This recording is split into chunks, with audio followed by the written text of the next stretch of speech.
More and more corporations are coming out with their codes of conduct, codes of vendors. They call them robust, they call them many things. They sound very beautiful in writing, but in reality they lack enforcement, because there's no commitment from the corporations to cut purchases if necessary.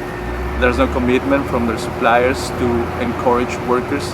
Workers are not part of the conversation, and as long as that's the case, nothing's going to change in the way it needs to be real.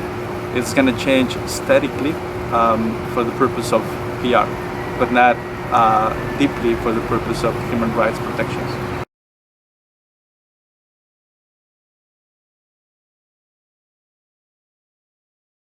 In our case, the program was created by the workers.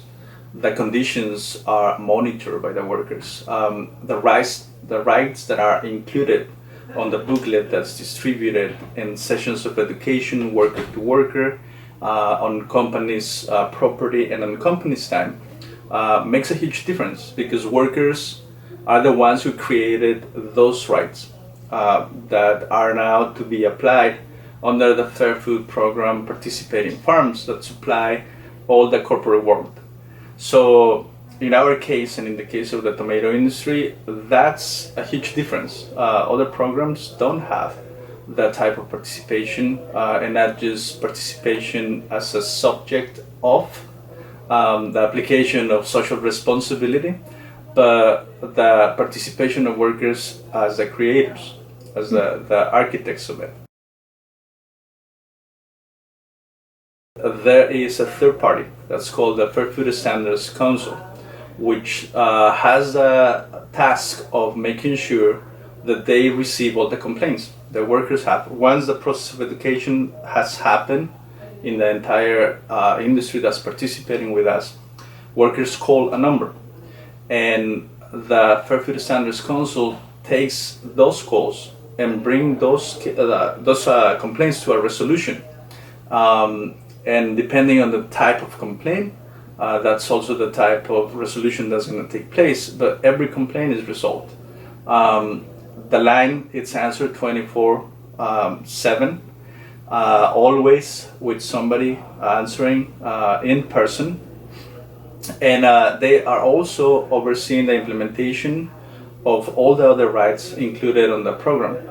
And that also includes the right to receive the penny per pound that comes from the buyers, which is distributed in the form of a bonus.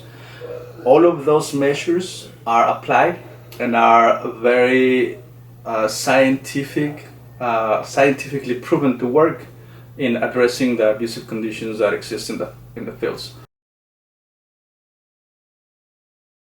Reducing greatly situations of sexual harassment, situations of violence in the fields, all of those things are now a rare thing to find, which in the past were very constant and they were everywhere.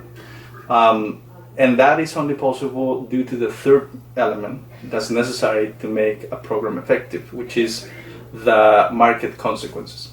Corporations that have signed with us, 13 in total, including Taco Bell, McDonald's, Walmart, in total there's 13, have committed to cut purchases if necessary, creating that market consequence for those farms that are unwilling to apply the provisions that are included in the code that was designed by the workers themselves.